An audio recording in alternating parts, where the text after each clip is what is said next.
Y continuamos aquí, les contamos que para hoy jueves se tiene previsto que la comisión creada para apoyar el estudio del perito Roberto Mesa, quien indagó sobre la muerte del general Jorge Gabela, un excomandante de la Fuerza Aérea Ecuatoriana asesinado en diciembre de 2010 en Guayaquil, presente un informe diagnóstico de la reconstrucción del caso, específicamente de un tercer producto, en el que se señalarían a los presuntos responsables del asesinato del general Gabela. Se ha señalado que este informe que se busca reconstruir existió hace años y aparentemente desapareció. En entrevista para Corape, Patricia Ochoa, viuda del general Jorge Gabela, se refirió a la sentencia de la Corte Constitucional en la que se ordenó la creación de esta comisión. En el diálogo que mantuvimos con la señora Ochoa, también cuestionó que durante la lucha de 13 años para conocer la verdad del caso se ha extraviado información y se evidencia un Estado fallido en cuanto a justicia. Para conocer más de este tema, vamos de inmediato con nuestro compañero Rolando Goyes. Rolando, te escuchamos. Corape informa. Ahí se integra así, Elba, como lo mencionas, nos encontramos aquí en el Consejo de Comunicación, en donde hace pocos minutos del perito Roberto Mesa, en compañía también de la presidenta de este Consejo, Janine Cruz, están dando a conocer algunas de las conclusiones de este informe diagnóstico sobre el caso de la muerte del general Gabela, hecho ocurrido en diciembre de 2010. Al momento, el perito Roberto Mesa ya está dando a conocer algunas de las conclusiones y ha ratificado una vez más que esto es un informe diagnóstico en la reconstrucción de lo que sería el tercer informe que deberán presentar en un plazo no mayor a 3 meses. Escuchemos a Roberto Mesa, el perito que está realizando el caso. Mayor cantidad de información, porque es ahí donde justamente nosotros dejamos en noviembre del 2013 toda la información con la cual nosotros trabajamos. En ninguna de esas 12 cajas nosotros encontramos una versión, no encontramos ninguna versión del tercer informe o del informe final. Eso significa que en las cajas que vinieron del Ministerio de la Mujer no hay ninguna versión del tercer informe, ¿sí? Hablando ahora del tercer informe específicamente, porque es algo que nos pareció interesante de una vez por todas también dejar aclarado y dejar visible y que sea entendido por todos. Nosotros encontramos 3 versiones diferentes del tercer informe que supuestamente fue emitido por mí. Una versión cuenta con 96 hojas. Otra versión cuenta con 108 hojas. Y una tercera con 45 hojas. ¿Sí? Que quede claro eso, son 3 versiones diferentes. Las 3 versiones encontradas, en ninguna de ellas, cualquiera de las 3 versiones contenía ni sumillas ni mi firma de responsabilidad. ¿Sí? Las 3 diferentes versiones de ese informe que nosotros esperábamos encontrar obviamente en las cajas del ex Ministerio de Justicia fueron encontradas en las cajas que fueron enviadas por la SENASEC, la Secretaría Nacional de Seguridad Pública y del Estado. Después seguramente habrán preguntas con relación a eso que los miembros de la comisión podrán responderles. Pero las 3 versiones que no contenían firmas ni sumillas de responsabilidad fueron encontradas en las cajas remitidas por la SENASEC. Y a ello les quería traer un poco, a manera de ilustración, justamente las 3 versiones del informe. Recuerdan que les dije que una tenía 45, 96 y 108. Esa es la primera versión. No es que la primera versión tenga una fecha. Nosotros nada más la denominamos primera, segunda y tercera versión. Ninguna de las 3 versiones tiene fecha, entonces no podemos decir cuál fue la primera que nació. La primera versión, la de 96, contenía un membrete de la consultoría pericial. Como les dije anteriormente, no tiene firmas, no tiene sumillas y el pie de página también pertenecía a la consultora nuestra. La segunda versión del informe, que es aquella de 108 páginas, fíjense ustedes ahí, tiene un error. La impresión que recibimos en esa caja contiene un error en el membrete, contiene un error en la impresión del pie de página, no tiene sumillas, no tiene firma de responsabilidad y tenía muchísimas anotaciones, inclusive como correcciones y sugerencias hechas a mano. Esa es la tercera versión, la de 45 páginas, que nuevamente, si bien tiene membrete y tiene pie de página, no contiene sumillas y no contiene mi firma de responsabilidad. Esto es importante dejar claro porque tanto el primer producto entregado en el 2013 cuanto el segundo producto contenían mi sumilla, porque es costumbre nuestra sumillar todas las hojas y firmar al final. Hoy en día, por lo menos en Brasil, eso ya no lo hacemos porque tenemos firma digital. Entonces, el propio sistema se encarga de sumillar todas las hojas y de firmar al final digitalmente. ¿Sí? Entonces, encontramos 3 versiones. Después, ahí ustedes tienen un resumen como para que tengan una idea de las 3 versiones. La versión 1 de 96, la versión 2 de 108, la versión de 45. ¿Qué contenía cada uno como para tener una idea? ¿Y cuáles eran las conclusiones de los 3? Fíjense que la versión 1 hablaba de delincuencia común, la versión 2 habla de delincuencia común no relacionada con las denuncias públicas referidas a los helicópteros Drup, y la tercera habla de robo, descartándose cualquier otra posibilidad. Fíjense cómo también varía con relación a las conclusiones. Otra cosa que llamó nuestra atención fue que las 3 versiones estaban hechas con fuentes tipográficas diferentes. En una fue usada Arial y en otra fue usada no sé qué otra fuente. Los objetivos principales de las 3 versiones inclusive eran diferentes.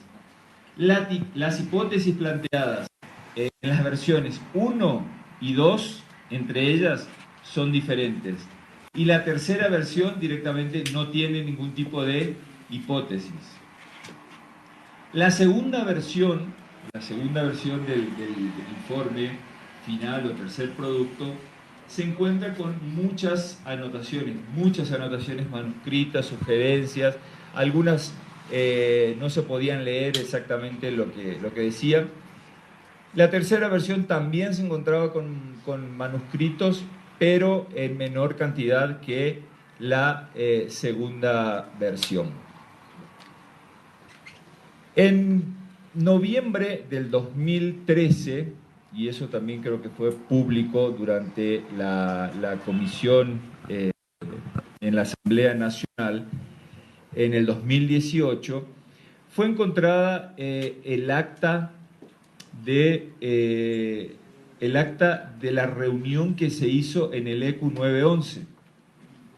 ¿Por qué es importante esa reunión? Porque justamente en ese día, con todos los miembros del comité interinstitucional, los asesores que siempre participaron y otros miembros que eran ajenos al comité, se dio a conocer los resultados del tercer informe. En la carpeta número 3, nuevamente remitida por la CENASEC, de las cajas que ustedes vieron acá, encontramos en la confoliaturas 15 y 16 el acta de ese día. Ese acta se denominaba Reunión de Trabajo del Comité Interinstitucional para Investigación Caso Ex General Gabela. Entre los asuntos que se trataron ese día, nosotros destacamos el número 3 y el número 4. Esto es copia textual de lo que dice el acta. En el punto 3 dice, presentación del acta, y ahí yo eso dejé remarcado porque vamos a hablar sobre eso. Presentación del acta de comisiones del Comité Interinstitucional por parte del doctor Wilson Mayorga, delegado del Ministerio de Justicia, Derechos Humanos y Cultos. 4. Presentación del informe a exponerse en la Presidencia de la República por parte del licenciado Roberto Mesa, consultor pericial. presentación o exposición que nunca se llevó a cabo. Ahora, cuando nosotros vimos presentación del acta de comisiones, dijimos, vamos a buscar entre esta documentación ese acta para ver qué es lo que contiene. Vuelvo a repetir, toda esta información se encontró en la caja remitida por la SENASEC. ¿Qué encontramos en ese acta de comisiones del Comité Interinstitucional? Primero, que era totalmente ausente de firmas de responsabilidad. ¿Sí? No existe ninguna firma, por lo menos en esa copia que fue encontrada en esa caja remitida por la SENASEC. En el listado del quórum, porque están especificadas todas las personas que estuvieron ahí, existe un espacio en blanco que es obviamente llamativo y que en términos periciales, digamos, muchas veces espacios en blanco son alertas, entre los nombres de los doctores Diego Guzmán y Miguel Montalvo, como así también entre los nombres de los doctores Carlos Larrea y Susana Vaca. Entre esos nombres había un espacio en blanco.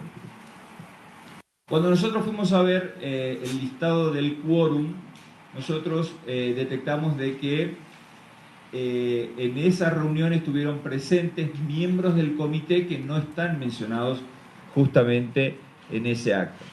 Y vuelvo a repetir, una vez más, de la misma manera que encontramos 3 versiones del informe final sin firmas de responsabilidad, esta acta de comisión del Comité Interinstitucional también carecía de firma.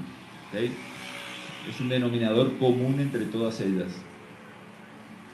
Otra cosa que llamó nuestra atención es que de estos 2 ejemplares, porque existían 2 ejemplares de las actas de comisiones del Comité Interinstitucional, una contenía 6 hojas y otra contenía 7 hojas.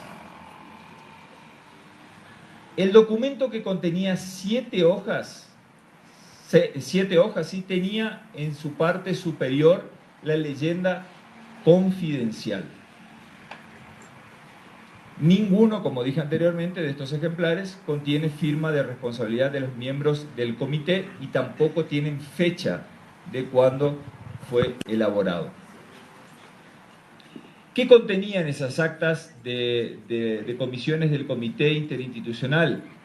Entre otras cosas tenían justamente hipótesis. Un acta de comisión contiene hipótesis. Ahora, lo que nosotros hicimos fue ver si esas hipótesis coincidían o no con las hipótesis que se encontraron en las versiones de los productos finales. Y ahí nos percibimos que la hipótesis 1 del acta coincidía con la hipótesis de la segunda versión del informe final.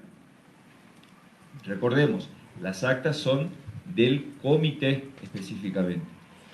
Coincidía la hipótesis de esa acta con la hipótesis de la segunda versión del informe final. La segunda hipótesis de esa acta del Comité Interinstitucional coincidía con la hipótesis de la primera versión del informe final. ¿Sí? Recordando que toda esta información fue encontrada o tiene como fuente las cajas remitidas por la SENASEC. Del Ministerio de la Mujer y Derechos Humanos, como les dije anteriormente al inicio, fueron remitidas 18 cajas, destacándose que en ninguna de esas cajas fue encontrada justamente, fueron encontradas estas 3 versiones del tercer producto o del informe final del Comité Interinstitucional. También recibimos cajas remitidas por la Secretaría General Jurídica de la Presidencia de la República.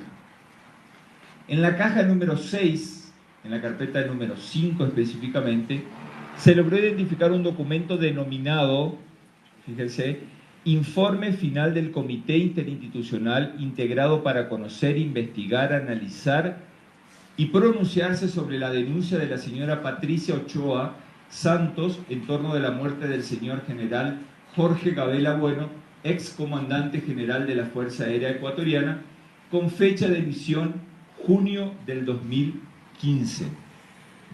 Y acá vale una aclaración. Una cosa es el tercer producto que fue emitido por nosotros y otra cosa muy diferente es el informe final del comité. ¿Sí? Son documentos completamente diferentes. Este documento, para que ustedes tengan una idea, que está fechado en junio del 2015, fue emitido 2 años después de la entrega del informe final que yo presenté en mayo del 2013. ¿Sí? Eso consta en un acta de entrega-recepción. En él se visualiza finalmente que este acta, que este informe final, perdón, sí contiene firmas de responsabilidad de los ministros miembros del comité y cuenta con 45 páginas y 18 anexos. Con referencia a los anexos de los supuestos informes emitidos por mí, algunos contenían y otros no. Este informe del comité sí tiene.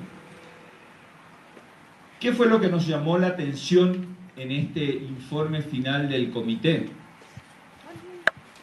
Que justamente contenía o tenía como base o como material respaldatorio de las conclusiones el informe supuestamente emitido por mí que no tiene firma de responsabilidad. O sea, estamos hablando de que el comité se basó para su informe final en un documento que no tiene firmas de responsabilidad. ¿Para qué? Para usar, porque esa versión denominada 1, que contiene 96 hojas, concluye justamente que la muerte del general Gabela no había sido consecuencia de las denuncias públicas en la compra de los helicópteros Drew. ¿Sí? Entonces, llegamos a ese punto. Esa fuente, la fuente de esto, como les dije anteriormente, es la Secretaría General Jurídica de la Presidencia de la República. ¿Qué quiere decir esto? Que una copia del informe final del comité reposa desde el 2015, supongo yo, en la Secretaría General Jurídica de la Presidencia de la República. En 2014 o 2015, yo hice pública una denuncia sobre un pedido de eliminación que ustedes recordarán que se me hizo a través de un email. Eso lo hicimos público inmediatamente. Después, en el 2018, volvimos a hablar, cuando volvimos al país, sobre ese tema, me fue preguntado. Y durante mi comparecimiento en la Comisión Multipartidista en la Asamblea Nacional, en agosto del 2018, yo expuse justamente el email con el pedido. El pedido fue realizado específicamente por la Secretaría del Comité Interinstitucional. ¿Qué se pedía en ese email? Se pedía, por ejemplo, que se elimine la página 14, las conclusiones, y así específicamente se solicitaba que se eliminen inclusive anexos completos. Eso fue lo que nosotros hicimos público porque está ahí, digamos, no fue una mención nuestra. Hubo una reunión previa a ese pedido de eliminación con el doctor Augusto Ochoa, que era viceministro de Justicia, Derechos Humanos y Cultos, y con otros miembros del Comité Interinstitucional, y después de esto sobrevino este pedido, al cual, repito, nosotros nos negamos en hacer ese tipo de eliminación. Nos pareció oportuno, en 2023,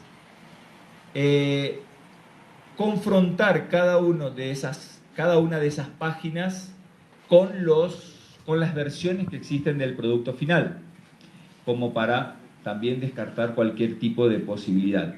Fíjense que la versión 1, en la página 14, por ejemplo, que ellos pedían que se elimine, no existe. No existen conclusiones. No existen observaciones técnicas en la página 29, y así, tanto en la versión 1 como en la versión 2, como en la versión 3. Significa que existe una versión en la que coincide con esas páginas y que no es la versión que ha sido publicada en el 2015, que no es la versión que no tiene firma de responsabilidad mía. Lo que nos pareció importante, digamos, dejar de una vez por todas, aprovechando la oportunidad esta que tenemos de demostrarle al país con pruebas. Esto no es nada que un equipo se esté inventando, es el resultado de las documentaciones que ustedes vieron acá y que nosotros durante estos 15 días prácticamente hemos dormido y soñado con cada una de esos documentos. Y ahora, como para finalizar, yo creo que todos ustedes deben querer saber si con el material que se nos fue entregado realmente podemos o no reconstruir el informe. La conclusión es que el material completo y principalmente el material probatorio digital no se encuentra completo. Falta información. Esta conclusión llegamos, obviamente, después de haber revisado de forma minuciosa y detallada los más de 50 CDs encontrados en las cajas. ¿Por qué nos referimos a material digital? Que había mucho material producido por el equipo consultor del 2013. De los 10 elementos probatorios esenciales para la reconstrucción del tercer informe, solamente faltan 2 elementos. Esos elementos ya fueron solicitados a los miembros de la comisión, y los miembros de la comisión ya están oficiando a las instituciones que sean necesarias para poder recibir y de esa manera realizar esa construcción, ¿sí? Eso creo que va a en plan de va a determinar la misión, y a partir de vamos a trabajar con la ejecución del informe que queremos va a ser si realizar. Para mí, muchísimas gracias y quedo al aguardo de las preguntas de ustedes. Ahí estábamos escuchando al perito Roberto Mesa, en donde la señalado que existen algunas inconsistencias en lo referente a la entrega de información sobre el caso Gabela. Ha mencionado que del material digital no se encuentra completo y de los 10 elementos probatorios faltan dos, los mismos que han sido solicitados a los integrantes de la comisión. En este momento se está haciendo la rueda de prensa y también algunas preguntas que están haciendo los compañeros de medios de comunicación. Escuchemos. Son elementos fundamentales, pero vamos a comenzar. Gracias. Buenos días, ¿cómo están? Buenos días. Nosotros vamos a seguir atentos también de lo que se pueda dar en esta presentación de informe, en la reconstrucción de lo que sería del caso Gabela. Roberto Mesa ha señalado que existen algunas inconsistencias en dicho informe, que se estaría también ya solicitando toda la información y que en los próximos días ya se tendría en primera instancia este informe para poder presentarlo a los comisionados de aquí del CORDICOM. Y el Ecuador se integra. Le agradecemos a nuestro compañero Rolando Goyes por ese reporte. Como escuchamos, el perito Roberto Mesa, quien indagó sobre la muerte del general Jorge Gabela, excomandante de la Fuerza Aérea Ecuatoriana, señaló que encontraron 3 versiones del último informe del caso Gabela. En ninguna de ellas contenía sumilla ni firma de su responsabilidad. Las 3 variaban de cantidad de hojas. Existen espacios en blancos, distintas conclusiones y errores. Es decir, no son los que Mesa entregó en el año 2013. Mesa concluyó diciendo que no existe el material probatorio digital del caso. Recordemos que a través de una sentencia de la Corte Constitucional se ordenó la creación de una comisión para la reconstrucción del tercer informe, es decir, del tercer producto del caso Gabela, en el que se señalarían a los presuntos responsables del asesinato del general. Amigos y amigas, y con esta información nos vamos a una pausa. Ya regresamos con más noticias.